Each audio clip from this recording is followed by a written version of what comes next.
The more you learn and understand finances, the better you set yourself up for financial success. So as a young adult learning to manage debt, beginning to invest money, and learning how to be a smart shopper, what are the financial basics you need to know? Let's talk about investing. Imagine you earned $100 from mowing your neighbor's lawn, and that money sits in your piggy bank all summer long.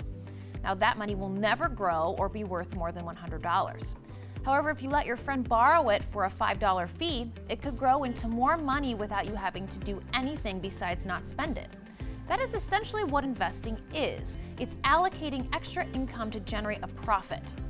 Two common investments people could make early on in their financial journey are investing in their retirement or purchasing stocks. The earlier you start investing, the better off you are with something such as a retirement account. Now, why is that? Because the more time your money is in a retirement account, the more time the investment has to grow and multiply. A good rule of thumb is to start by saving 15% of your gross annual income for retirement. One way to do this is to schedule a small amount of your paycheck to be auto-deposited into a tax-advantaged retirement savings plan, such as a traditional 401k, traditional individual retirement account, or IRA, or a Roth IRA. This graph represents how much you would have by retirement if you began investing 15% of your annual income of $35,000 in an IRA account with 7% interest. While interest rates fluctuate, if you start at age 18, you could have $701,400 by the time you turn 65 if the profit is reinvested. The longer you wait to begin investing, the more additional money you will need to add to your retirement or savings account later to reach $701,400. In fact, by waiting until age 26 to begin investing, just 8 years later, you will need to add an additional $221,400 to reach $701,400. Even just starting 2 years later at age 20, you will have to add an additional $61,800 to achieve maximum benefit.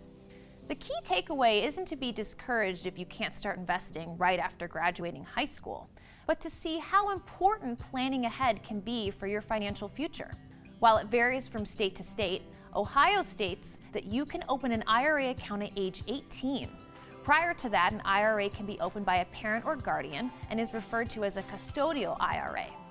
So what is the difference between a traditional retirement account and a Roth retirement account? The main difference is when the money is taxed. Traditional retirement accounts are made with pre-tax dollars, reducing your taxable income and saving you money at the time you invested. Roth contributions are made with money that is already taxed. However, withdrawals for your account once you are retired will be tax-free, so the money savings for an IRA comes later. The difference between a 401k and an IRA is the amount that you can contribute to each account. Investments such as savings accounts and money market accounts will help you grow your money with very low risk. Mutual funds and savings bonds are other examples of places you can invest in your money. In all of these funds, your money will grow over time, raising your net worth. A mutual fund is a company that pools money from many investors and invests the money in securities such as stocks, bonds, and short-term debt. The combined holdings of the mutual fund are known as portfolio. Investors buy shares in mutual funds. A share is a single unit of ownership in a company or financial asset.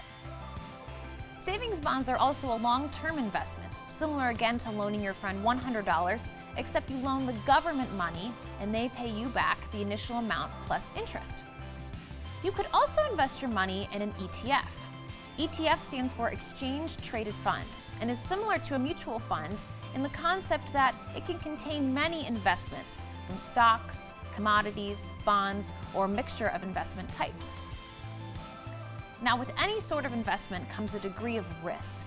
No investment is a guarantee, and the potential to lose money is always there. Unlike deposits at FDIC-insured banks and NCUA-insured credit unions, the money you invest in securities typically is not federally insured. FDIC stands for Federal Deposit Insurance Corporation, which is an independent agency created by Congress to maintain stability and public confidence in the nation's financial system. NCUA stands for National Credit Union Administration, which, like the FDIC, protects the money you put into banks and credit unions in the unlikely event of a bank or credit union failure. NCUA and FDIC will insure you up to $250,000 per person, per institution, per ownership category. The last investment we want to cover is what a stock on the stock market is. It is similar to the concept of letting your friend borrow $100 for a fee, except instead of loaning to a friend, it's given to a company, and in exchange, you get a partial ownership of that business. You buy a fraction of the company, and the amount that the stock is worth will go up and down depending on how well the company is doing financially. By owning a stock for a long period of time in a company that does well, you can end up selling your stock for a lot more than you originally paid. While a company's stocks will likely fluctuate over time, holding on to something like a stock longer gives it more time to trend up or down. The idea of holding on to a stock for a long period of time is called long-term investing. To classify as a long-term asset, it must be held for a minimum of 12 months.